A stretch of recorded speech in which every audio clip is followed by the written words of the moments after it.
नरेंद्र मोदी और अमित शाह दोनों से कभी कोई मुलाकात हुई? लगा था ये दोनों हो मिलके मुझे जेल पहुंचाएंगे। जेल उनकी राजनीति हिली हुई है तो वो तो किसी को भी सबको जेल भेज ही रहे हैं ईडी का दुरुपयोग करके। केजरीवाल जी में क्या कमी लगती है आपको? राजनीतिक रूप से कहीं ना कहीं वो गच्चा खा गए, दूसरा टीम के मामले में भी गच्चा खा गए। मुझे तो कभी नहीं लगा कि टीम के मामले में अच्छा खा गए।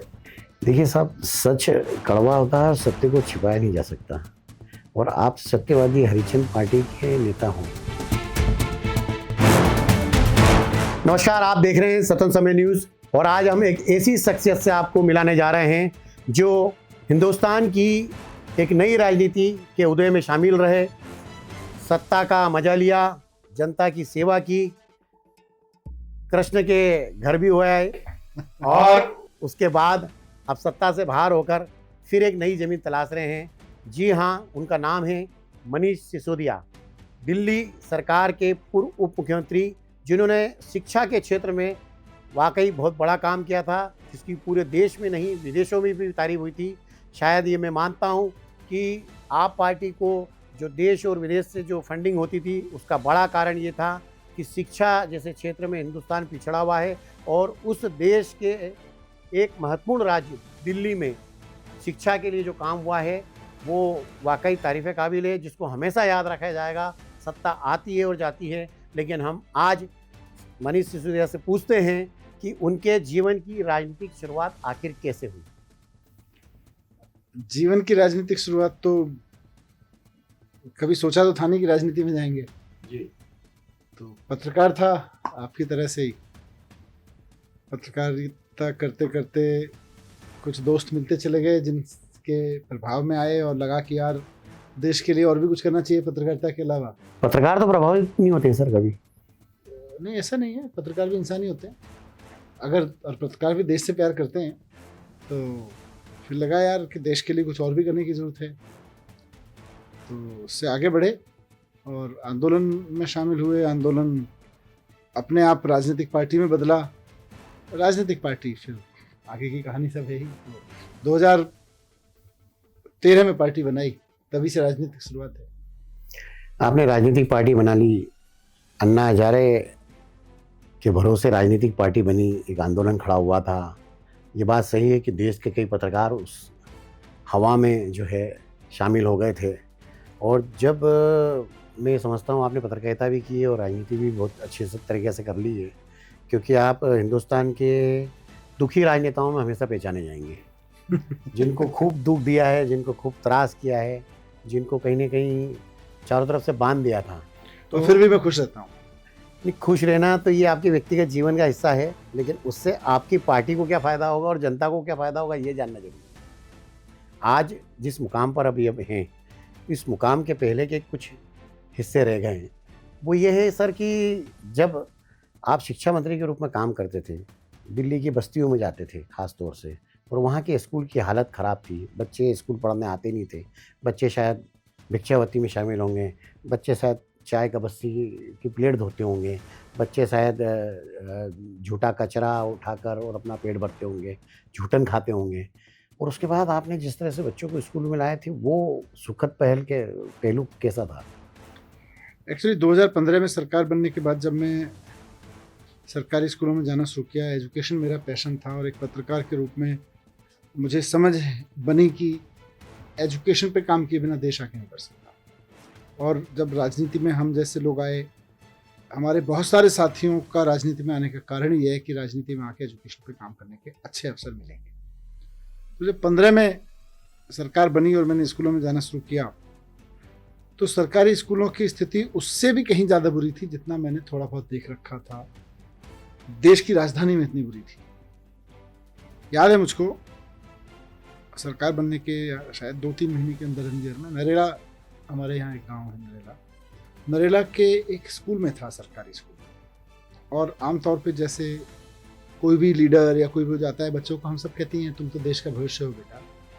तो किसी बच्चे को मैंने कहा तो उसने पलट के मुझे जवाब दिया, उसने कहा सर हम थोड़े ही हैं देश का भविष्य, देश का भविष्य तो प्राइवेट स्कूलों में पढ़ता है, हम तो सरकारी स्कूलों के बच्चे हैं। मुझे लगा यार school buildings, teacher training, curriculum, achievement, ये सब बाद में बदलेगा, पहले ये मानसिकता बदलनी पड़ेगी। इस सोच को संभालना पड़ेगा। ये सोच नीचे गिरती गई तो दिक्कत है। तो हमने उस सोच पे काम करना शुरू किया और टीचर्स के साथ काम किया। अच्छी स्कूल बिल्डिंग्स दी, पर खाली अच्छी स्कूल बिल्डिंग से काम नहीं चलता। अच्छी फैसिलिटीज़ दी, टीचर्स की ट्रेनिंग्स दी और कैरिकुलम बदला। नए दौर का सोच वाला कैरिकुलम लागू किया। हमने नया बोर्ड बनाया, उसमें भी सोच कि मतलब बच्चों को एक सोच मिले, एक सपना मिले और उस सपने को सच करने की हिम्मत हो। वो सारे कैरिकुलम्स हमने बनाए। हैप्पीनेस कैरिकुलम बनाया हमने, एंटरप्रेन्योरशिप माइंडसेट कैरिकुलम बनाया। आपने पूरे समय जितने भी टाइम आप एजुकेशन मिनिस्टर रहे, कितने बच्चों का भविष्य संवार पाए आप? देखिए, अंदाज से। मैं ये कहूँ कि मैं संवार पाया, शायद एरोगेंट होगा ये कहना। मेरे साथ बहुत सारे एजुकेशनिस्ट की टीम जुड़ी, बहुत सारे ऐसे लोग जुड़े जो अपना काम छोड़ छोड़ के आए कि आप एजुकेशन पे काम कर रहे हो, हम आपके साथ फ्री काम करना चाहते हैं, हमें एजुकेशन की समझ है। वहाँ से लेके दिल्ली के गवर्नमेंट स्कूल्स के principal, teachers and of course बच्चे, सब ने मिलके ऐसा काम किया कि दिल्ली के स्कूलों में मतलब सारा मिला के 44 लाख बच्चे पढ़ते हैं और हर बच्चे की ज़िंदगी में कुछ ना कुछ इंटरव्यू तो हुआ। हर बच्चे की ज़िंदगी में छोटा मोटा या बड़ा बदलाव तो हुआ। मुझे खुशी हुई, द्वारका में मैं गया एक स्कूल में, ऐसे ही मतलब 4-5 साल मंत्री रहने के बाद। तो वहाँ एक पेरेंट्स मिले मुझे, वो फ़ोटो खिंचाने लगे और ये सब तो नॉर्मल चीज़ थी। अपने बच्चे की पीटीएम में आए थे, बोले जी मैं इतना खुश हूँ इस बात से कि मेरा बच्चा अब आईआईटी मुंबई में एडमिशन लिया है। तो उनको उससे ज़्यादा नहीं पता था कौन सी ब्रांच है क्या है, बोला जी आईआईटी मुंबई गया है।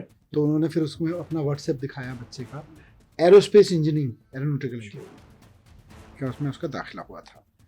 मैंने कहा आप क्या करते हो? बोला जी मैं द्वारका कॉलोनी, आप जानते हैं दिल्ली की, द्वारका में डीडीए फ्लैट्स के नीचे जो सीढ़ियाँ होती हैं, सीढ़ियों के नीचे थड़ा लगा के प्रेस करता हूँ। तो एक 5वीं-6वीं पास आदमी जो बिहार से आके दिल्ली में प्रेस कर रहा है, उसके लिए तो बच्चे को पढ़ाना ही बहुत बड़ी बात थी। तो मैं यही रोकता हूँ कि आपके राजनीतिक जीवन की सार्थकता तो साबित हो गई इससे। जब भी मैं किसी स्कूल में जाता था तो मुझे लगता था यार मजा आ गया, राजनीति में आना सफल हो गया। आप सही है, सही कह रहे हो कि लेकिन जिस दिन जेल जाना पड़ा उस दिन नहीं लगा कि राजनीति में आना गलत डिसीजन था? नहीं, ऐसा बिल्कुल नहीं लगा। देखिए, गालियां पड़ेंगी, बुराई करेंगे लोग, तरह तरह के आरोप लगाएंगे, ये तो पहले से स्वीकार था। क्योंकि जब आप कुछ बदलाव करने के लिए चलते हैं तो बदलाव को लोग इतनी आसानी से एक्सेप्ट थोड़ी करते हैं। आपके ऊपर कीचड़ उछाला जाएगा, जेल भी जाना पड़ेगा, ये सोचा नहीं था। पर फिर लगा यार ठीक है, जो बदलाव करने आए थे अगर उसके लिए जेल भी जाना है तो ठीक है, वो भी देखते हैं। आपको नहीं लगता कि जब दिल्ली में पहली बार सरकार बनी उस समय, और नहीं तो राजनीतिक विशेषज्ञों के अनुसार दूसरी बार जब सरकार बनी, तो अरविंद केजरीवाल को पार्टी का संयोजक तो थे ही, वो सिर्फ संयोजक पद रखते हुए पूरे देश में निकल पड़ना था और उस समय मनीष सिसोदिया को मुख्यमंत्री बना देना था। देखिए, कौन राजनीतिक विश्लेषक कितना जानता है, कैसे करता है, जो करता है उसको पता होता है क्या सही करता है। मैं आपका अनुभव पूछ रहा हूँ। तो इसलिए उनका कि राजनीतिक विश्लेषक क्या कह रहे थे उससे कोई मतलब नहीं है। क्योंकि मुझे लगता है कि अरविंद केजरीवाल को दिल्ली की जनता ने 3 बार मुख्यमंत्री चुना और बहुत सम्मान के साथ चुना। और वैसे में एक मॉडल निकलता है कि भाई अरविंद केजरीवाल बाहर निकलें देश भर में और देश भर में अलग जगाएं और देश भर में कहें कि साहब अब देश में, पूरे देश में आम आदमी पार्टी की सरकार बन रहा है। वो एक मॉडल जो ये सो कॉल्ड विश्लेषक कहते हैं अपने आप को, उनकी तरफ से सोचा जाता है।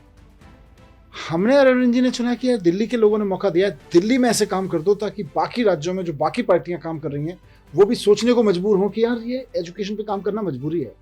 और उसकी जीत देखिए कि आप, देश के प्रधानमंत्री ने कभी एजुकेशन पे बात नहीं की थी।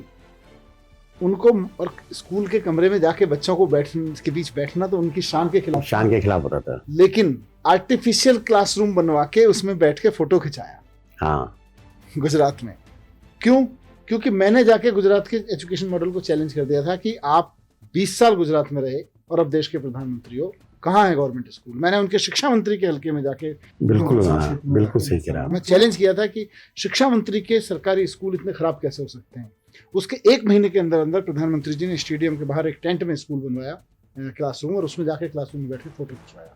वो तो भला हो AI का और सोशल मीडिया का, जिससे पता चल गया कि वो स्कूल 2 घंटे के लिए बना था। 2 घंटे के लिए बना। पर दूसरी पार्टियों को फोर्स करना कि भाई हमको मौका मिला, हमने 5 साल में ये करके दिखा दिया, आप 20-20, 25-25 साल से बैठे हो, आप भी करके दिखाओ ना। और करके, आज भी मैं कह रहा हूँ, हमने दिल्ली में करके दिखाया, हम पंजाब में करके दिखा रहे हैं, बाकी राज्यों में हमें, मतलब मैं कम से कम कह सकता हूँ कि अरविंद केजरीवाल जी का और मेरा चुनाव लड़ने में इंटरेस्ट आधा हो जाएगा अगर सारी पार्टियां एजुकेशन पे वैसा काम करने लगे जैसा हमने दिल्ली में पंजाब में किया। जिस दिन आप राजनीति में आए थे उस दिन आपके परिवार के किसी सदस्य ने, या जिस दिन आप जेल गए थे उस दिन आपके परिवार के किसी सदस्य ने क्या बात कही थी आपको? राजनीति में जब आया था तो क्योंकि सोच के तो आए नहीं थे, मेरी वाइफ मुझे हमेशा सपोर्ट करती थी आंदोलन में काम करने के लिए। और जब मैं पत्रकार था तो पत्रकारिता अपना समय मांगती है, टीवी नो डाउट, 24 घंटे, तो उस सब के बीच में खप जाता था। कभी कभी कुछ ऐसे हफ्ते आते थे तो वो मुझे पुश करते थे कि आप वो जो काम करते हो ना उसको भी करो, परिवर्तन अरविंद जी के साथ और ये सब। बेटा मेरा बहुत हमेशा सपोर्टिव रहा, वो छोटा था तो पहले दिन से ही, मतलब वो स्टेज पे आंदोलनों के रहा, जंतर मंतर के, तो उन सब ने आंदोलन को जिया है। तो वो सब जानते थे कि यार, और परिवार से ज़्यादा सच आपका कोई नहीं जानता है। तो परिवार जानता था कि आदमी तो सच्चा है, और उनको पता था कि जब सच की लड़ाई में ये सब तो झेलना पड़ेगा। तो कभी परिवार की किसी सदस्य की तरफ से ये नहीं सुनने को मिला मुझे कि ये क्यों, ये मिला ठीक है, वो सत्ता का सुख लिया था, सत्ता से मिलने वाले चीज़ों को एंजॉय किया था, तो सत्ता के साथ साथ बदलाव के लिए जो कष्ट झेलने पड़ेंगे उसमें भी हम साथ खड़े हैं।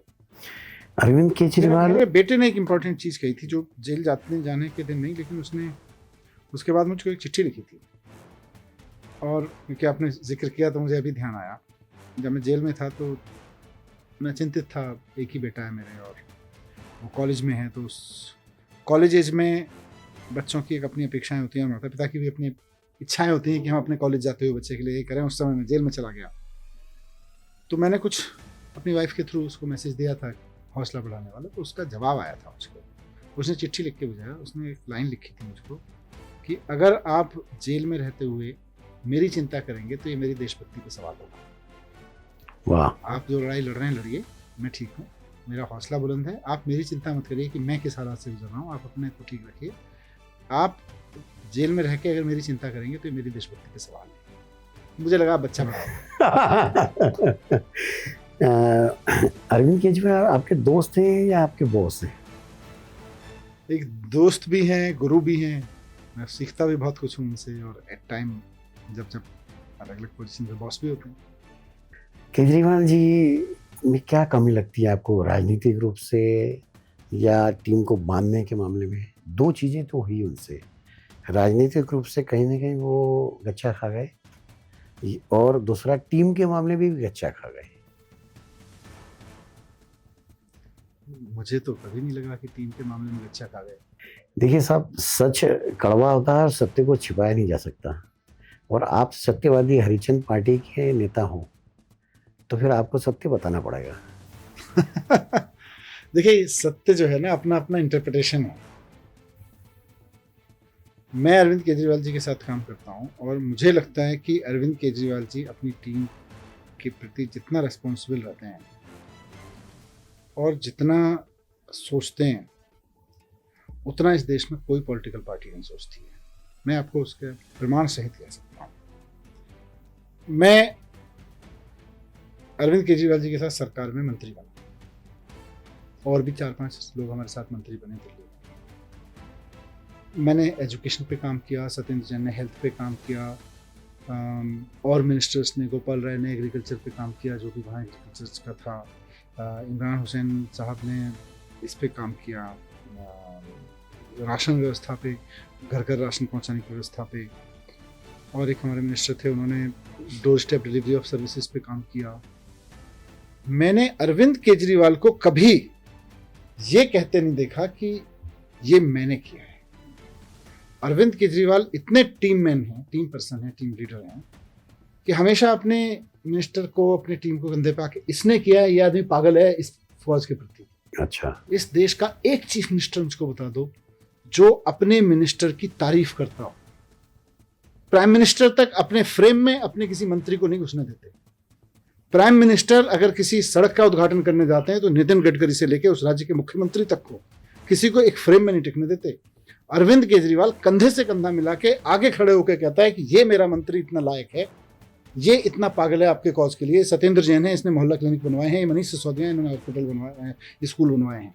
ये अपने मंत्रियों को अपने उनके द्वारा किए जा रहे, पहले तो काम की फ्रीडम देना, और ऊपर से जब मंत्री काम करे तो सरेआम उसको क्रेडिट देना। केवल देश में एक चीफ मिनिस्टर ने किया है, बाकी सारे चीफ मिनिस्टर डरे रहते हैं अपनी टीम से, उनको इनसिक्योर रहते हैं कि यार इसकी काम की तारीफ कर दी, कहीं अगला मुख्यमंत्री यही ना बन जाए।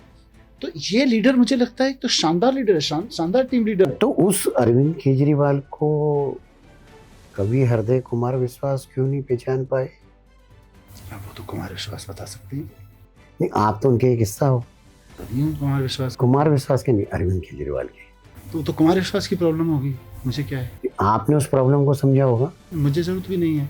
मैं एक अपने दोस्त और बॉस के संकट में कोई सलाह नहीं देते थे। मैं अपने दोस्तों को साथ लेके चलने के लिए नहीं निकला था घर से नौकरी छोड़ के। मैं फिर वही पूछ रहा हूँ, कुमार विश्वास जैसा सरस्वती पुत्र आखिर नाराज कहाँ से हुआ, क्यों हुआ? मैं आपसे ये राज अब तो खोलना पड़ेगा। सत्ता चली गई। जवाब सुन लो ना। मैं अपने घर से अपनी बीवी बच्चों को समझा के नौकरी छोड़ के इसलिए नहीं निकला था कि मैं कुमार विश्वास की नाराजगी का ध्यान रखूंगा और कुमार विश्वास को, वो आपकी पार्टी का हिस्सा है, कोई ध्यान भी रखना पड़ेगा। कोई भी हो। मैं घर से इसलिए निकला था कि मुझे देश में एजुकेशन पे बदलाव लाना है और मैं उस पर खुश हूँ। जो जितनी दूर तक साथ चले, घर का आदमी हो, परम मित्र हो, दोस्त हो, डिस्टेंस, कारण तो बताना पड़ेगा ना साहब। कारण नहीं है, जो जिस अपनी सुविधा है अपने। तो फिर जो कुमार विश्वास कह रहे हैं वो सारे आरोप हम सही मान लें? आपके ऊपर है, आप सत्य जान लो या कुमार विश्वास का। सत्य दो पक्षों को सुनने के बाद होता है, न्याय दो पक्षों को सुनने के बाद होता है। अब एक पक्ष यदि बोलना ही नहीं चाहेगा तो कुमार विश्वास लगातार हमले करेगा, तो क्या कारण है कि आप बोलना नहीं चाहेंगे? कुमार विश्वास उस पर बोलेंगे, मुझसे आप दिल्ली पे बात करो, मैं दिल्ली के बच्चों पे बात। कुमार विश्वास के जाने से आपको नुकसान हुआ या फायदा हुआ? ना मुझे नुकसान हुआ ना फायदा हुआ। मैं तब भी, जब कुमार विश्वास थे तब भी दिल्ली के बच्चों के लिए काम कर रहा था। मैं अभी भी शिक्षा पे काम कर रहा हूँ। अभी कुमार विश्वास से आपका संबंध कैसे? मेरे अभी फिलहाल उनसे कोई बातचीत नहीं थी। अभी उनके यहाँ शादी हुई थी, आपको इन्विटेशन दिया था? नहीं, मेरे को इन्विटेशन नहीं मिला। जब आप फुर्सत में रहते हैं, अब तो थोड़ी फुर्सत मिलने लगी होगी, तब क्या करते हैं? मैं एजुकेशन के बारे में सोचता हूँ। मैं पुराने नेताओं के कंडक्ट को देखता हूँ कि यार वो अपने दोस्तों के लिए, बिजनेस के दोस्तों के लिए और पार्टी के दोस्तों के लिए मर मिटे। उनको देश के बच्चों के लिए सोचना चाहिए था। उनको देश की जनता ने सराखों पर बिठाया। कोई अपने बिजनेस मित्रों के लिए मरा जा रहा है, कोई अपना पार्टी के दोस्तों के लिए मरा जा रहा है, कोई अपने बचपन के दोस्तों के लिए मरा जा रहा है। अरे जनता इसलिए तुमको थोड़ी ना सत्ता में लाती है कि तुम अपने बचपन के दोस्तों के लिए और बिजनेस के दोस्तों के लिए मरो। तो ये बात जनता क्यों नहीं समझ पाई साहब? जनता तो समझ रही है, तभी तो फिर आप चुनाव हार गए। 43% लोगों ने समझा, 45 ने नहीं समझा, 2% का ही अंतर है। आप पार्टी को तो पूरे देश में फैलना था, हम 2 से 1 पे आ गए। आप पार्टी को नहीं फैलना था, एजुकेशन को फैलना है। सिर्फ एजुकेशन की बात नहीं होगी। आप राजनीति करने आए हो तो राजनीति के कपड़ों से नफरत मत करिए। ये आपके शब्दावली हो सकती है। मैं तो एजुकेशन के लिए आया हूँ। जिस दिन कोई मुझे कहेगा कि एजुकेशन पे बात नहीं करनी है, मैं नमस्ते कर लूँगा। इस सवाल बात एजुकेशन की नहीं है, वो तो एक आपका पार्ट है। देश के लिए एजुकेशन ये है। हाँ, एजुकेशन है ना, मैं मानता हूँ ना, बिल्कुल। शायद आपको जानकारी नहीं है कि मैं जब से पत्रकारिता में आया हूँ, शिक्षा और स्वास्थ्य के लिए काम करता हूँ बिना प्रचार के। बहुत अच्छी बात है ना। मैं भी बहुत काम करता हूँ। अभी तक भले ही सरकार से या अपने स्तर पे या अपने मित्रों से हर साल बच्चों की फीस भरवाता हूँ, ऐसा नहीं है, पर इतने भर से काम नहीं हो सकता। आप भी मुझसे सवाल पूछ सकते हैं, पत्रकार है, मैं आपके हर सवाल का जवाब देने की ताकत रखता हूँ। पर बात छिपाने की आदत आपकी जो है ना, इसको बदल डालो। जब कुमार विश्वास आपका नहीं रहा तो उसके बारे में क्यों नहीं बोलते हैं आप? क्यों डरते हैं? क्या कारण है आखिर ऐसा? क्या आप उस कुमार विश्वास के खिलाफ, या सत्यता, खिलाफ शब्द गलत इस्तेमाल कर लिया, आप सत्यता बताइए ना। कुमार विश्वास मुझे जब मिलते हैं तो मुझे ऐसा लगता है कि अरविंद केजरीवाल गलत है, कुमार विश्वास सही है। अब इसका क्या जवाब है आपको? आप मानिए। मैं तो आपको नहीं कह रहा अरविंद केजरीवाल सही है सर। आप इतने, मैं आपके इंटरव्यू में कुमार विश्वास को सच्चा या झूठा साबित करने के लिए बैठा ही नहीं हूँ। मेरी चिंता ये है, और मैं यहाँ इसलिए आया भी नहीं, मैं आपके इंटरव्यू में केवल और केवल इसलिए आया हूँ कि आपके दर्शकों को ये बता सकूं कि इस देश के नेता आपको ठगते रहे हैं, आपके वोट पे ठगते रहे हैं। आपके वोट की कीमत से आपके बच्चों की एजुकेशन शानदार हो सकती है, उस पर काम करो। ना कुमार विश्वास इंपॉर्टेंट है, ना मनीष सिसोदिया इंपॉर्टेंट है, ना अरविंद केजरीवाल इंपॉर्टेंट है, आपके बच्चे इंपॉर्टेंट हैं। और अगर आप अपने बच्चों की अच्छी एजुकेशन के लिए वोट नहीं देते हो तो आप अपने बच्चों के भविष्य के साथ खिलवाड़ करते हो। जिस हिंदुस्तान में धर्म की अफीम खाकर लोग वोट डालने जाते हैं, उनसे आप कब बदलाव की उम्मीद करोगे? नहीं, उसी हिंदुस्तान में हमारे जैसे लोग जो नई नई पार्टी बना के आते हैं, लोग सर आंखों पे उठा के वोट भी देते हैं। जब चुनाव हार गए और अरविंद केजरीवाल जी से आपकी व्यक्तिगत मुलाकात हुई थी, तब आप दोनों के बीच में क्या बात हुई थी? यही लगा कि भाई ठीक है, जिस जनता ने सर आंखों पे बिठाया था वही जनता अब 2% कम वोट देके कह रही है अभी हम विपक्ष में रखना चाहते हैं। एक बड़ा कारण, सिर्फ एक और साफ सत्य बड़ा कारण, जिसके कारण आपकी सत्ता फिर से नहीं आई। देखो, ये बड़ा कारण तो सबके अपने अपने दिमाग में अपने अपने। आपका, मैं मनीष सिसोदिया से पूछ रहा हूँ। मैं उस बड़े कारण को देख ही नहीं रहा, मैं दुखी भी नहीं हूँ इससे कि सत्ता नहीं आई। कारण तो जानना पड़ेगा ना। जरूरत भी नहीं है। आपको अजीब लगेगा, हम नेता थोड़े दूसरी किस्म के हैं। आपको एजुकेशन के लिए पागल नेता मिला नहीं होगा कोई। नहीं, सवाल ये नहीं है। मैंने फिर आपसे निवेदन किया, आप राजनीति करते हैं और राजनीति शब्द से नफरत करने की बात मत करिए। नहीं, मैं तो नहीं करता। तो फिर आप यही तो कह रहे हैं मेरे को बार बार। हम एजुकेशन पे राजनीति करेंगे, राजनीति को एजुकेशन पे लाएंगे। नहीं, लेकिन चुनाव हारे तो उसका कारण होगा ना। तो फिर ये मान लिया जाए कि एजुकेशन में कहीं ना कहीं कमी रह गई, मनीष सिसोदिया के कारण चुनाव हारे। हो सकता है। देखिए, हम ये आम आदमी पार्टी बनाने और सत्ता हासिल करने और सत्ता में बने रहने के लिए घर से नहीं निकले थे। मैं और अरविंद केजरीवाल जी दिल्ली की झुग्गियों में गए थे, दिल्ली की झुग्गियों के लिए लोगों के लिए कुछ काम करने, उनकी एजुकेशन पे काम करने, उनके बेसिक इशूज पे उनकी मदद कर रहे थे।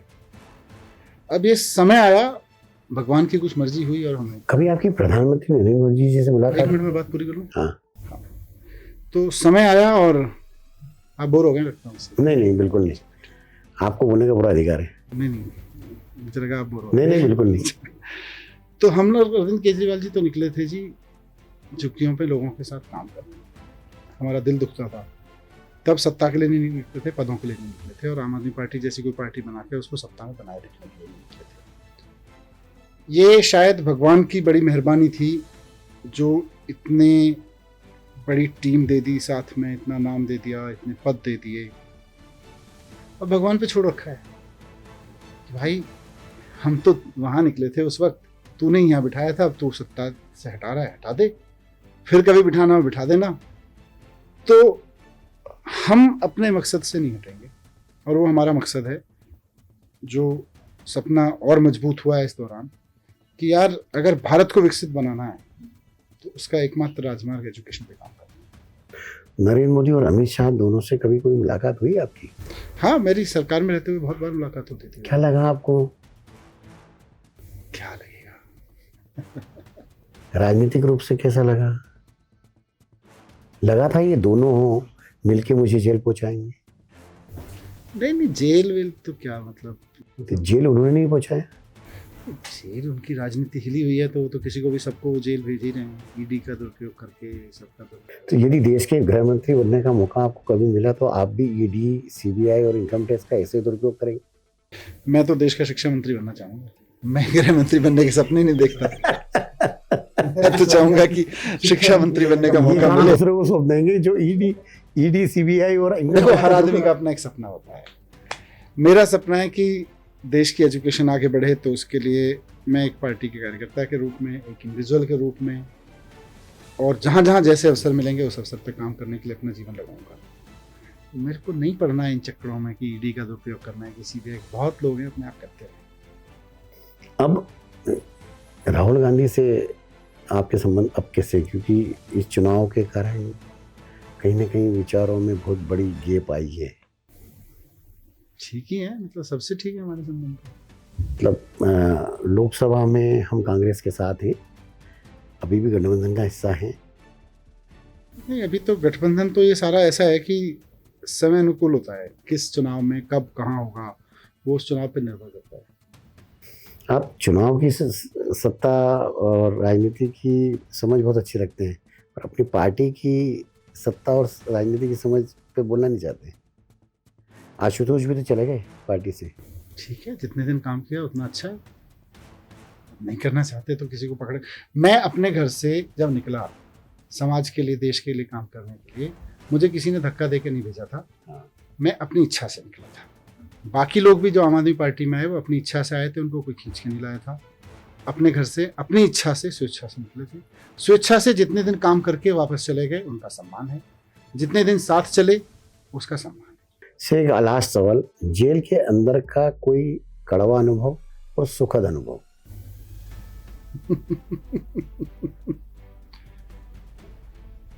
कड़वा अनुभव तो क्या होगा, पता ही था कि जेल किस तरह से एक साजिश के तहत, पॉलिटिकल साजिश के तहत भेजा गया है। तो कड़वा अनुभव यही होता था कि अपने परिवार तक से आप बात नहीं कर पाते, तो कड़वा अनुभव ही होता था। सुखद ठीक था, बैठ के किताबें पढ़ते थे, नॉलेज होती थी, डायरियां बना ली, नोट्स बना लिए, एजुकेशन पे आगे और क्या काम वो सार्वजनिक कब होगी? काम के रूप में होगी। हम बात कर रहे थे श्री मनीष सिसोदिया जी से, जिन्होंने बहुत सारे मुद्दों पर अलग अलग बात की, लेकिन अंदरूनी राजनीति पर और ख़ास तौर से आप पार्टी की राजनीति पर वो मौन बने रहे और शिक्षा की ही बात करते रहें। वैसे देश के राजनेता इसी तरह से होना चाहिए, जो राजनीति की बात ना करे और विकास की बात करे। और शिक्षा और स्वास्थ्य दोनों ऐसे क्षेत्र हैं जिसमें हिंदुस्तान दूसरे देशों की तुलना में बहुत पिछड़ गया है। हम हथियार बना लेते हैं, हम सेना तैयार कर लेते हैं, लेकिन हमारी जो शिक्षा है उसको हम ठीक नहीं कर पा रहे हैं। ये बात बिल्कुल सही है। और स्वास्थ्य के मामले में आज भी गरीब लोग बिना इलाज के दम तोड़ रहे हैं, ये बात सत्य है। आप देखते रहिए स्वतंत्र समय न्यूज़। धन्यवाद सर आपका। बहुत बहुत धन्यवाद।